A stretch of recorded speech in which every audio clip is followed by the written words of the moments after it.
1 থেকে 1.5 ঘন্টা ময়দাটা মেখে রেখেছি। পোস্ত, কাজু, মগজদানা পেস্ট করে নিয়েছি। এখানে নিয়ে নিয়েছি সানরাইজের একটা আলুর দম মশলা। আর এখানে প্রেসারে আলু সেদ্ধ করে নিয়েছি, তাতে অনেকটা সময় কম লেগেছে আর গ্যাসেরও অনেকটা সাশ্রয় হয়ে।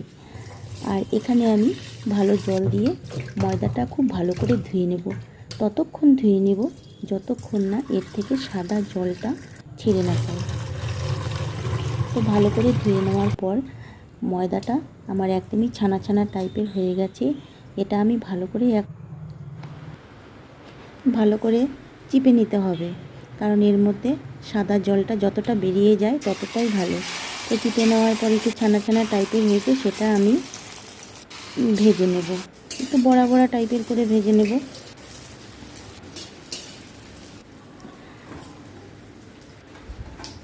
তারপর সেই তেলের মধ্যে শুকনো লঙ্কা, তেজপাতা, গরম মশলা, জিরে ফোড়ন, এরপর হলুদ গুঁড়ো, লঙ্কার গুঁড়ো, আর তার সাথেই আমি পেস্ট করা মশলাটা দিয়ে দিলাম।